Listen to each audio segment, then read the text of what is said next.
Aujourd'hui, dans cette vidéo, nous allons ajouter MKV Toolnix via Docker pour pouvoir traiter vos vidéos téléchargées, par exemple. Si vous avez du multilangue et que vous en foutez, vous voulez que le français, tac, plutôt que de le mettre sur votre PC, par exemple, là où vous aurez téléchargé MKV Toolnix, vous pourrez le traiter directement sur le serveur. Alors, bon, ce qu'il faut savoir, c'est que précédemment, j'ai téléchargé une vidéo justement pour pouvoir vous montrer comment faire par la suite.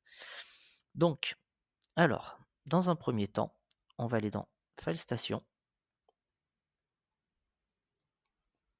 On va créer un dossier. On va l'appeler MKV Toolnix. C'est là où il y aura toutes les infos de notre conteneur. Dedans, on va créer un dossier config. Puis, créer un autre dossier appdata. On fait OK. Voilà, on a donc ces deux dossiers. Ou data tout court, hein, c'est vous qui voyez. Voilà, il n'y a pas de grosse importance. On fait quitter. On va donc sur Docker. On va dans Registre. On va chercher MKV Toolnix. Entrée. On sélectionne JLesage MKV Toolnix. Télécharger. On va chercher la version 1.9 parce que au-delà, ça ne fonctionne pas. On fait sélectionner. Donc ça va télécharger plus ou moins vite selon votre connexion internet, bien évidemment. Moi j'ai la fibre, donc c'est relativement rapide. Et encore, ça dépend surtout du serveur source, en fait, du débit qu'il peut donner.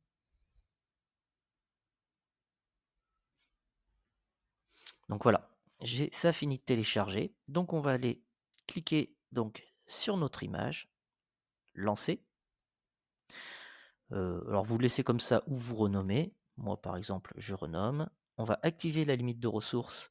On a de base 4 Go de RAM donc sur notre Xpeno. Alors moi je vais mettre 2 Go, donc 2048.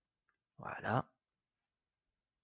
On va cliquer sur paramètres avancés. Oui, si je mets là, c'est pour éviter que ça pompe trop de mémoire en fait. Normalement, il n'y a pas de souci de ce côté-là.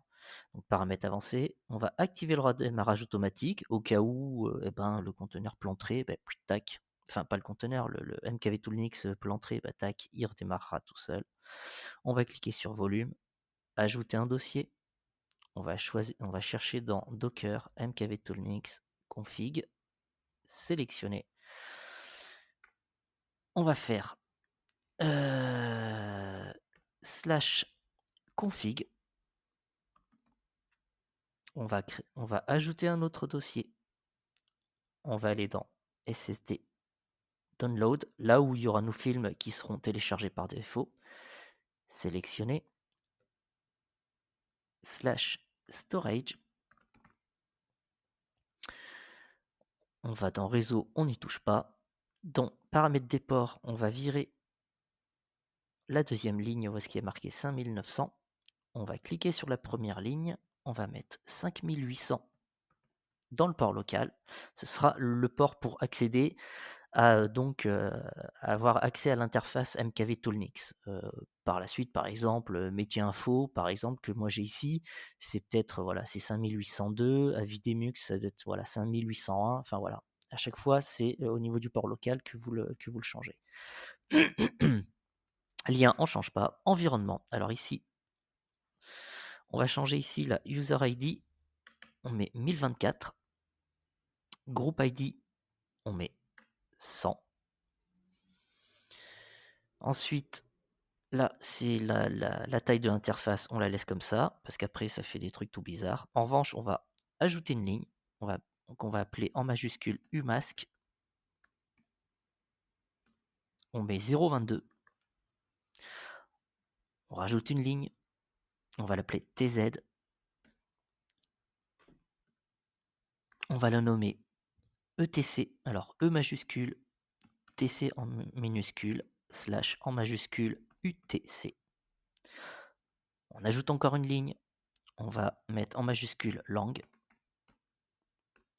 on va mettre FR minuscule, tiré du bas, FR majuscule, tiré du bas. Non, pardon, pas tiré du bas. Point, autant pour moi. UTF, tiré du 6, 8. Une fois que tout ça est fait, eh ben on fait appliquer. Suivant. On vérifie qu'exécuter ce container soit bien coché. On fait appliquer. Ça lance gentiment. Si on va voir donc dans le container, on voit effectivement ici, c'est lancé. On peut cliquer dessus, voir détail.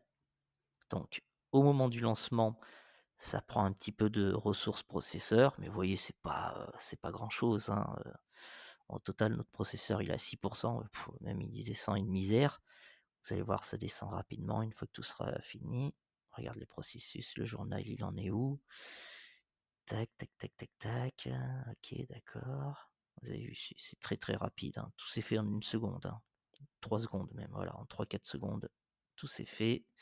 Là, on peut avoir accès au terminal si vous voulez, mais bon, on va pas y toucher. Voilà, donc là, il est fini donc de démarrer ce conteneur. Donc vous voyez, c'est 0,46%. C'est vraiment une misère, hein. La RAM, c'est pareil, ça utilise que dalle.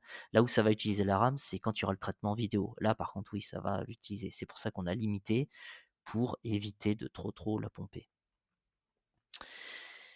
Tac. Donc maintenant, eh ben écoutez, voilà. Ici, si on veut bien y avoir accès, eh ben on va faire un truc tout simple. On va changer ici. On va mettre 5800. Entrée. Et si tout va bien, voilà, on a accès à l'interface. On va la modifier, on va faire préférences. On va changer en français. Tac. OK. Et voilà.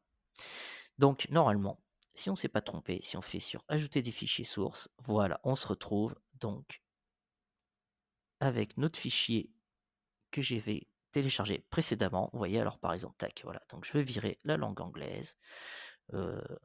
Français coloré, on s'en fout. Le full, moi personnellement, je m'en fous. Pareil pour les langues étrangères, tac. Je garde que les sous-titres forcés. Là, on met bien oui. Sous-titres forcés, on met encore oui également. Tac, tac, tac. Bon, ben voilà. Tchic. Moi, ça, je vire. Pour avoir un truc propre, pour pas avoir de... Voilà. On va le renommer. Tac. Voilà. Lancer le multiplexage. Vous voyez, c'est rapide, hein. C'est en fonction du processeur, mais bon, ça reste relativement rapide. Si je vous montais très... Tac. Est-ce que je vais avoir le temps? J'en sais rien. Ouais, si normalement ça devrait. Je devrais avoir le temps de voir. Voilà, tac. Ouais, en temps réel pour voir le moniteur de ressources. Ouais, mais je pense que je l'ai passé. Ouais, j'ai dû le passer parce qu'en fait, ici, il n'y a plus rien qui s'affiche. Enfin, si, ça reste bloqué à 28, mais ça les a passés les 28%, c'est sûr, hein. Je suis sûr que si je vais voir dans File Station. Allez.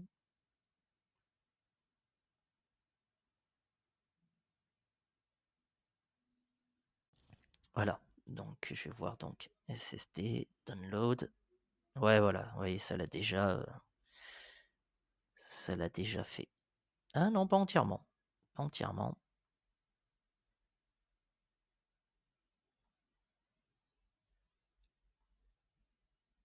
Donc, tac, on va laisser faire donc tranquillement. Voilà, il avance.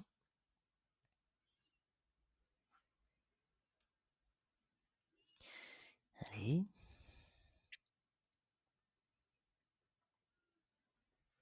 Voilà, donc notre transcodage est donc terminé. On va faire quitter ici. On va revenir sur notre interface Xpeno. Voilà.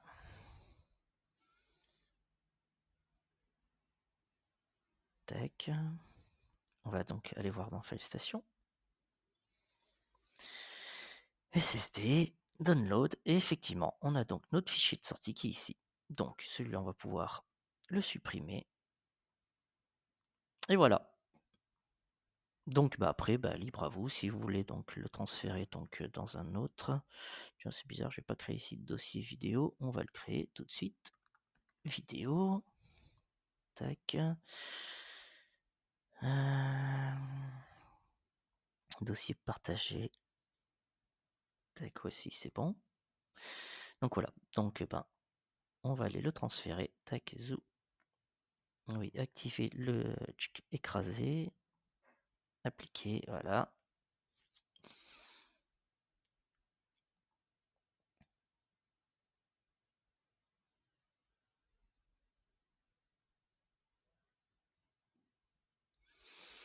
Donc voilà, le transfert est encore relativement rapide, hein. Tout dépend de vos disques durs et tout quoi.